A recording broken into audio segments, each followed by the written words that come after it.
Straight Talk with Atlanta native Greg Fann, the Preacher Man, and his sidekick Shanan Jones. Frank discussions of issues affecting the ATL, Fulton County, the state of Georgia, the nation, and around the world. And now, here they are, live and in living color, the team of Jones and Fann. Well, here we are, Shanan and yours truly, Greg Fann, the Preacher Man. And Shanan is off. He's like Robin Rivers. He's not in New Zealand. He's in South Fulton. Hey, Shanan, how you doing today? Don't be telling people where I live. The IRS might be looking for me. Well, I already sent them your way.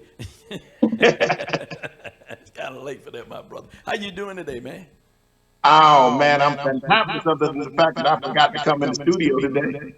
Well, it's all good. It's all good. It's all good. It's all good. Well, we're gonna have a great program today as always, and of course, we're gonna ask you guys. Always, you want to be a part of the program. You can do just like Shanan. You can stay where you are, and be able to be brought in and be on the program, or you can come directly into the studio with Shanan and myself. Well, today, Shanan, we're gonna have some very interesting topics. So much going on. There's police reform, the things that they're doing, and trying to reform the police department, and people talking about doing away with the police, and those are real issues that's driving the day. And we'll talk about that in just a few minutes. But right now, what we're gonna do is we're gonna hear from Miss C. Is that all right with you? That's all right with me. Let's hear from Miss C. That rhyme. Miss C here with your 3-minute news blast or more. Hello, everybody. Listen, I'm coming from my kitchen. I saw Pastor Fann on on YouTube with his wife. They were doing Bible study from the kitchen. So I thought I'd try the same thing and see how that works. Okay. I need to probably move the camera over a little bit there so he can get those announcements in. Okay, listen. Oh, hey, Pastor Shanan. Hey, Bishop Greg. Listen, I've got some tidbits of news that I think you can use. The 58th anniversary of Bloody Sunday, commemorating the Selma to Montgomery March and the Voting Rights Act of 1965, will be held March 5th, 2023, departing at 6 a.m. from the IBEW building on Pulliam Street, and they will return at 9:30 p.m. to the IBEW building on Pulliam Street. To get all the details, including about meals and a tour of the Legacy Museum, contact Shaneri Ferris at 678-334-0058. That's 678-334-0058. The 35th church anniversary of the Temple of Prayer Family Worship Cathedral United Church of God in Christ will be held Sunday, February 12th at 10 a.m. Eastern Standard Time. They also do global streaming, and that will begin at 10:15 a.m. on Facebook Live. Just go to facebook.com/TOPFWCUCOGIC. That's the acronym for Temple of Prayer Family Worship Cathedral United Church of God in Christ, in case you forget all those letters. Now, the Temple of Prayer you want to worship in person is located at 161 Sonoya Road in Fairburn, Georgia. And you are welcome to wear your favorite team jersey that Sunday. And the pastor is Bishop Aaron Lackey, Sr. Now, we've heard all about the recent storms and disasters and tornadoes, just plain bad weather, and a lot of people are affected, especially people with families. And you can do a lot to help. They need help cleaning up the debris. You may not think about it, but there are many places where people cannot clean up their own debris because they're sick or elderly or what, or just totally distraught by this whole situation. And you can find some of those places out on the website, online. They have a lot of information about how to help. And babies need diapers. You probably don't think about it. yourself every day, but just think about mothers. They sometimes they can't go to work because their babies don't have diapers, and you have to take. I just found this out. You have to take the diapers to the daycare center, and you can give through a lot of different organizations. One I found was Must Ministries, and they're in Marietta. You can call them at 770-790-3902. That's 770-790-3902 for Must Ministries, and donate your diapers. And I went to a website, and it's the helpingmamas.org, and they had on there some information I found that it just touched my heart.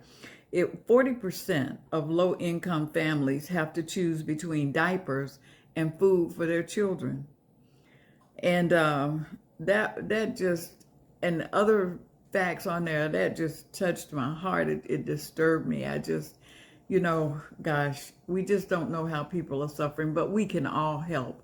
You can go online, and you can donate to verifiable charities, and they'll tell you how. There are other websites that can tell you how to help.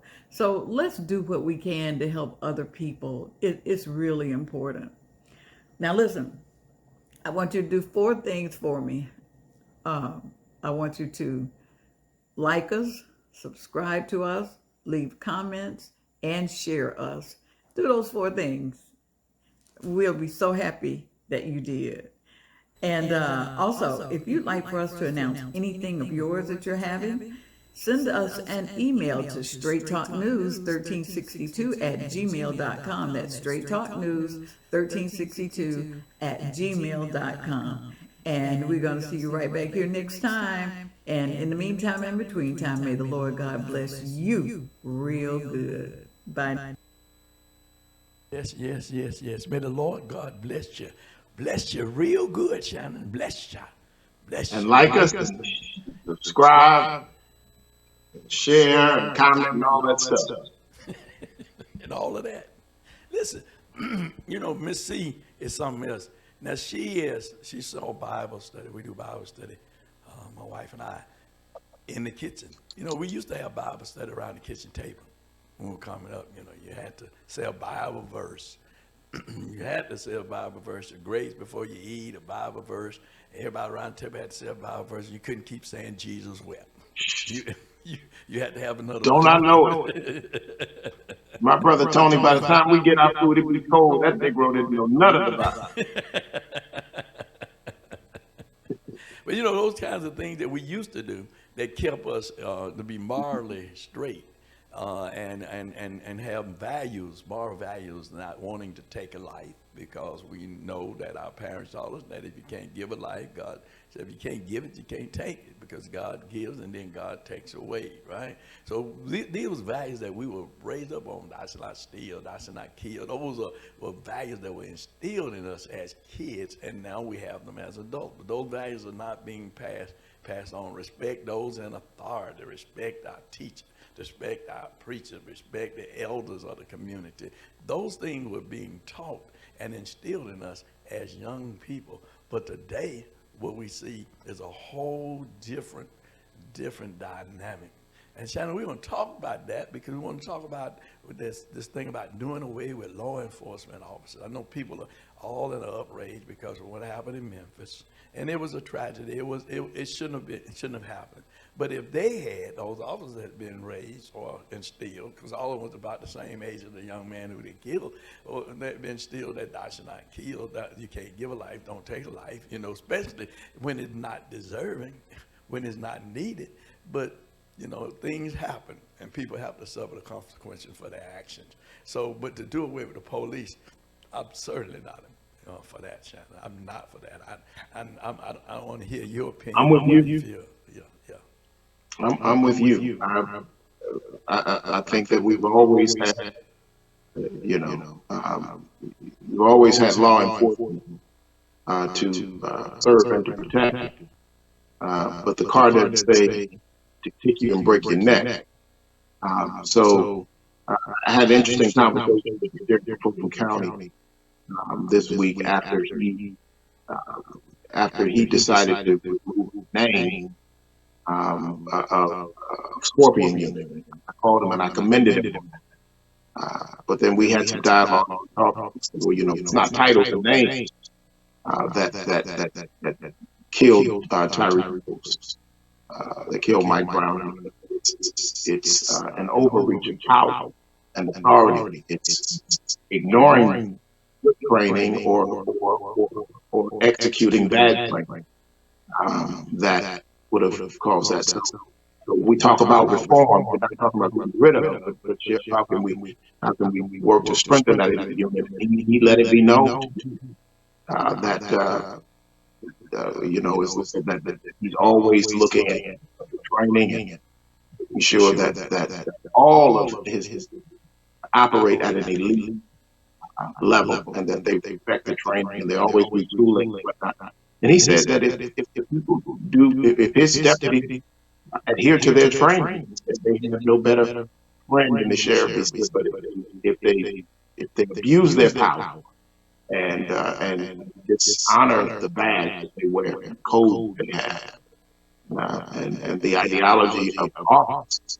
he said they would have no worse enemy than Sheriff Patrick LaBatte. I respect that. I think that's the kind of, first of all, this is the kind of dialogue that we need to be having as clergy and as community with officers. And he was willing to have that with me.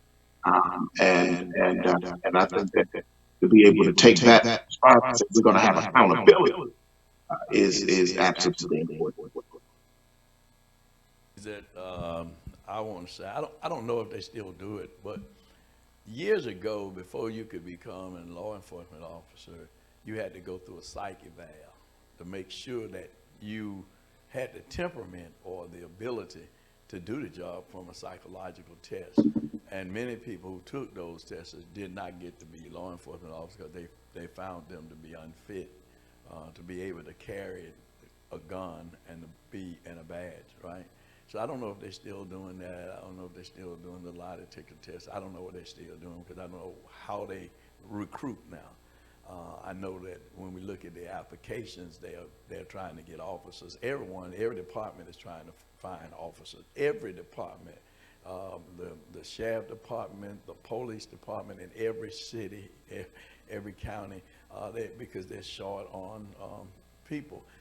I was listening to the governor of Pennsylvania last night, and I caught a quick interview of him when he was talking about what he is proposing to do there is to have a statewide certification of all officers, making sure that if those officers worked in one department and they were terminated or they resigned in lieu of being fired because of some action, excessive force action, or some action that was improper, that would be something that every law enforcement office would know when they were behind that office, because many times many officers, and I'm recalling of an officer that was in Savannah, was an officer someplace else, but he got a job at the Savannah airport years ago, and they found out after he had committed the same thing to a citizen that he had done while he was an officer in some little small town, that they hired him, but they didn't know about his background, what he had previously done.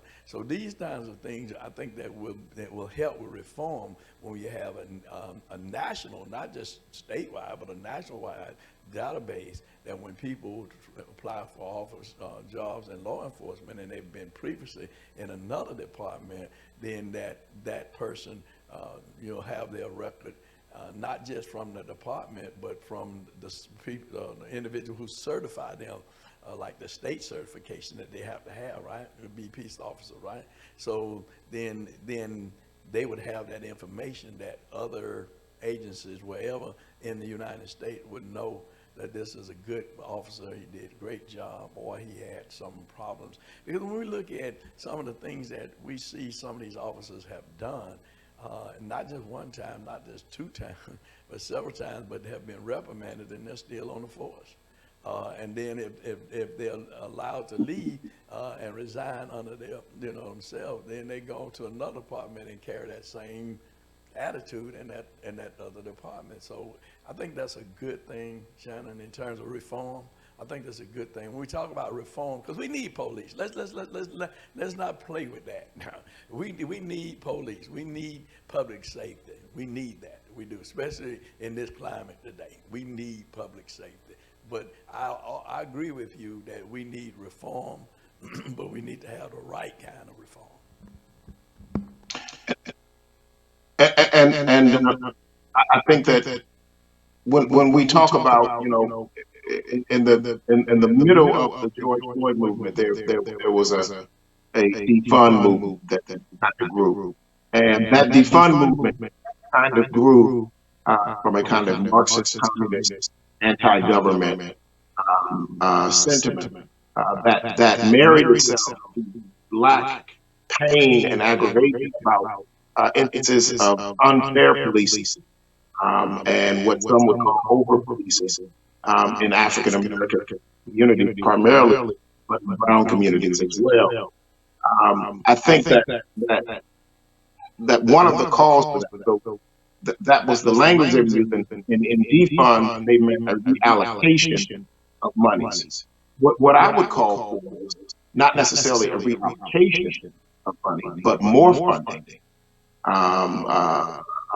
federal, or well, let's just say that. Let's keep with that so we're not raising too much black tape. Let's talk about a redistribution of funds so that you can have a good amount of mental health professionals that are trained. I'm a police chaplain, volunteer police chaplain, and I work with that that allows me to interface with law enforcement and community at the same time to be a bridge. So I love that, being able to work in that capacity. But just as departments either need to have clergy to work with and educators, I think that mental health professionals are needed as well, especially when you go into situations where a mental health professional who's trained as an officer, right? So you're trained as an officer, but you're not a police officer as much as you are there to reinforce the officers and to kind of be a bridge between the issue of the mental health issue that's occurring and the officers dealing with their responsibility of providing law and order situation or circumstance that's going on. So I think that I think that we do need to have those who can come in at many times and say, okay, this issue is not going to, this person is not going to adhere to all of your command because this person is in a mental health crisis. And so there needs to be a unit to deal with that. Now, do all departments have it within their wherewithal to be able to afford that? No. But the training to be there and to be able to recognize that and to know how to deal with something. If you're dealing with someone with a severe mental health issue and you're giving them verbal commands, they're not hearing those commands in the same way that someone who is not dealing with mental health or mental illness would hear. And so, it's a way that we just need to think about. We're not saying get rid of police, and we're not saying be soft on crime, because I don't commit crimes. You don't commit crimes, but there are people who would disenfranchise you and disenfranchise me, and I want those crimes dealt with, and I don't want them in our community, and I want to see them dealt with in our community and in the larger community. So we're not saying that, but we're saying let's retool and rethink about how we deal with all of this instead of just going cookie cutter. This is the one way we're going to deal with every situation because that is proven to be catastrophic in many situations. I'm hearing a little bit of feedback. So I'm talking weird. No, you're not getting feedback here. It's probably on your end. It's probably on your end. But anyway, this is what I do want to say as we continue this conversation around law enforcement, and I'm urging all clergy that's listening today to start getting involved in what's going on with law enforcement and what's going on in your community where you pastor, to understand and identify people in the community You know, I was looking at that special last night about Las Vegas and how they had how it was created, you know, in the desert, and how the blacks, and we moved it in Black History Month now, and how the blacks were on one side, on the west side, and you know, and when entertainers came to town, black entertainers, they couldn't stay in the hotels. They could perform there, but they couldn't sleep there. They couldn't eat there, and they had to leave and go back to the black community and live in someone's house, a boarding house that they had for entertainers. And I was looking at that, but one of the things that the lady said that it was very, very, very profound how our community used to be when we were segregated, not integrated, but we were segregated. The black community would take care of his own community. It would police his community. It would take care of the kids in that community. Everything was contained in that community, and it was controlled by that community, right? That was the black community. Now that we have integrated, we don't care about the community anymore. The community is not, whatever y'all doing over there, y'all doing. Whatever y'all doing over there, y'all doing. Until it becomes a problem for the community, then now everybody is all in rage. You know, you know who the drug dealers are. You know who the criminals were. They knew who the number runners were in the community back in the day. They knew who the bootleggers were back in the community back in the day. They knew, because the community knew what was going on in the community, and they kept it contained in the community. So there was no foolishness in the community, because you had Big Mama and you had Miss Louise, them who sit on the porch and said, "Boy, going on down the street, y'all stop that fighting. Now we ain't gonna have that foolishness over here with y'all. You ain't gonna be cussing when you go past this house. You ain't gonna be doing this. You ain't gonna be doing." Some people can relate to that because that was our community. That was our community. We controlled our own community. But now people don't care about the community anymore. They do not care about the community. So when we have police officers, the police officers used to have what they call officer friendly. Officer friendly knew everybody in the neighborhood. He or she, they knew people. They would speak to people. They would talk to people. They would find out what was going on in the community. We don't engage anymore. We allow things to happen until they get to the boiling point. Then we want to call the police in. And then when the police come in and start beating heads and doing things, then we mad with the police. Then we upset with them. But we could have stopped it and nipped it in the bud if we had dealt with it on the front end and not on the back end. So we need law enforcement. We need to have a community, back to the community, not just talking about the community, because they say it take a village to raise a child. It take a village to raise that community, because it's all about the village. It's all about the village and the people who live and reside in that village. So, I just think that we as ministers, we need to start getting back to that and looking out for what's in the community, not just for our building that's in the community, but the community as a whole where the builder resides. Because you may not live in that community, but you have a building where people come to worship God in that community. So please, let's start paying more attention, listen to what's going on, and seeing how we can partner with our local police in our community where our church house lies. And I agree. Yeah, I agree. I might keep going on. When we get back to that, I think that we'll move back to the place where we used to be. Now, I do want to stop here and a little bit to talk about this Black Lives Matter movement and Mr. Trump. And I think it's important that we share that in terms of this Marxist theory and the people who are leading the Black Lives Matter.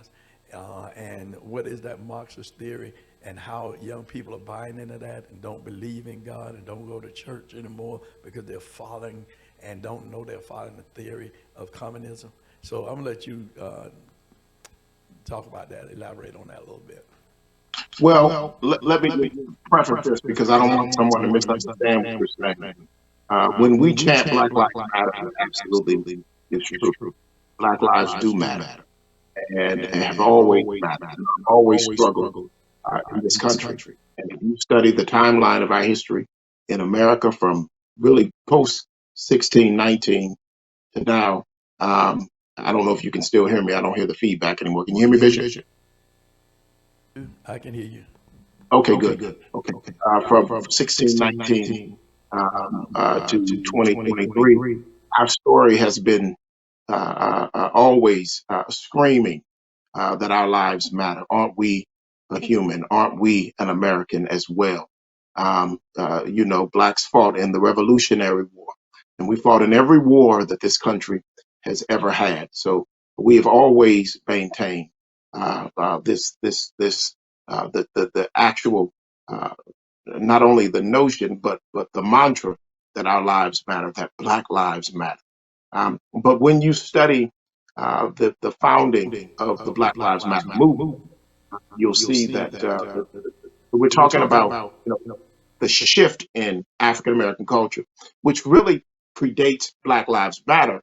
We'd have to go all the way back to the Great Society of LBJ, where we start to see the dismantling and deconstruction of the African American community as the welfare system moves in, fathers are moved out of community, and so our communities, our families are women-led families, and these mothers are struggling to take care of their children and raise their boys under government mandate, and boys and girls under government mandate that says that a father cannot be in the home if you're receiving this level of aid.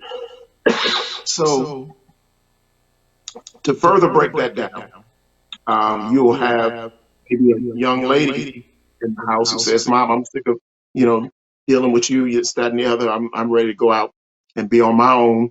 So the Great Society had programs that said that a 16-year-old girl could leave her home, excuse me, and she could get an apartment, and she could get all kinds of aid. But she would just have to. The thing would have to be that she would have to have children in order to receive that aid. So the more children, the more aid you get. So excuse me. So you begin to have a system that is wealth without income. So income being earned wealth that comes from working. Wealth without income is state given finances based on how many children you have, and the fact that you don't have a man in the home. And so the state becomes the other partner in this relationship. So then we start to see from the 1960s on, we began to see the Black Power movement, and you began to see the destruction of the African American community, and the war on poverty that begins it, the war on drugs, and you see the dismantling of that. Now, fast forward to Michael Brown being killed, and then George Floyd, and the emergence of movement, a movement entitled Black Lives Matter. And the three young ladies that lead this movement are Marxists, and they are trained Marxists, trained by a gentleman by the name of Eric Mann, who was one of the training philosophical founders, a white man named Eric Mann, of the Black Lives Matter movement. Now, the issue with Marxism is that Marxism is, Karl Marx, founder of Marxism, was anti-God, anti-government,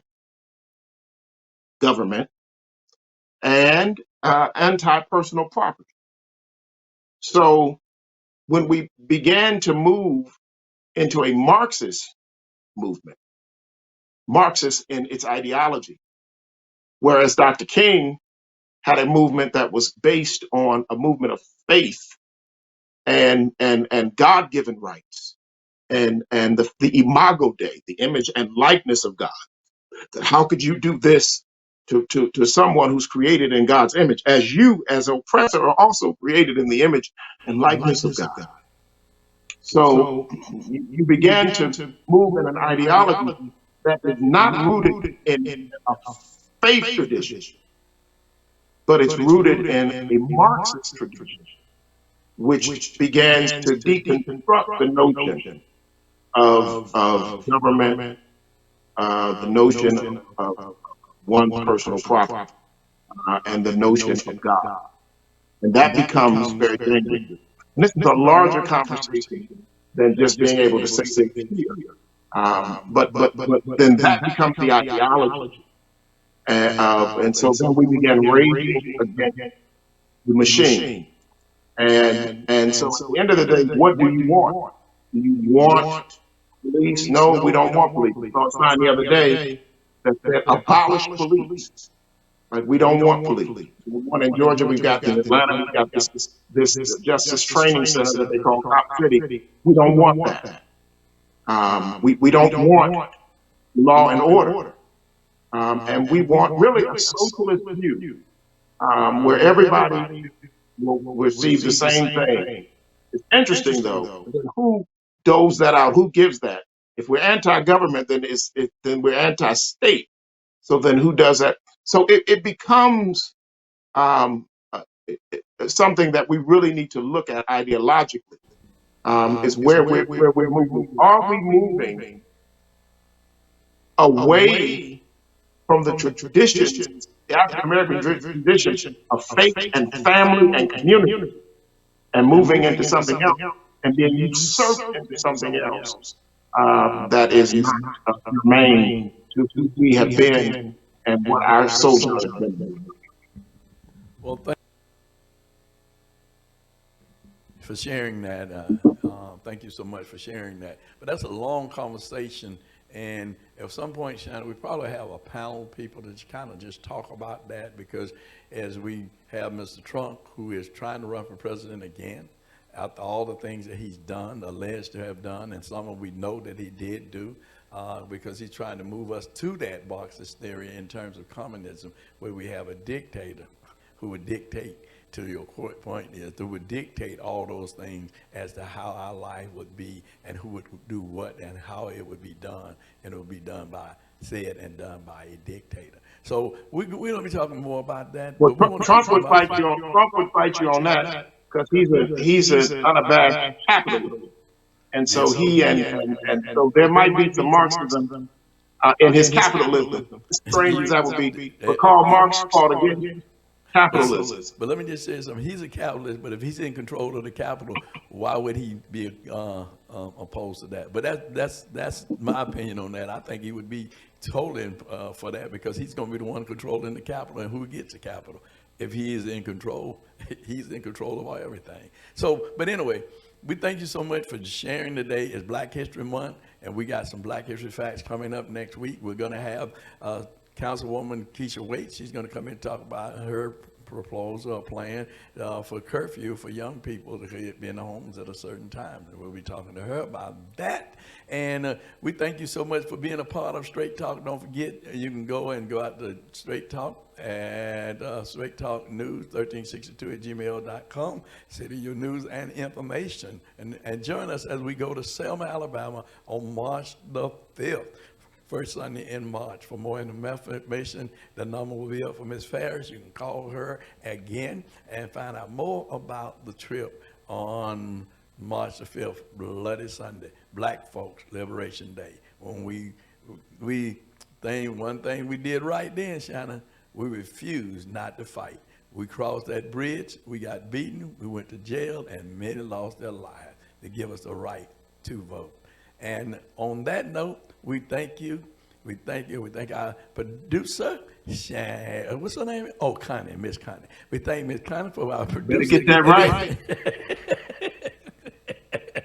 Oh, let's get that right. That's Miss. Well, we won't be on the air next week. Look at. We got two Miss C's. We got a Miss Connie and a Miss C. Yeah. Hey, see what I mean? Until next week, you tune in to nothing but what? Straight Talk, and don't forget to share it with your family and your friends.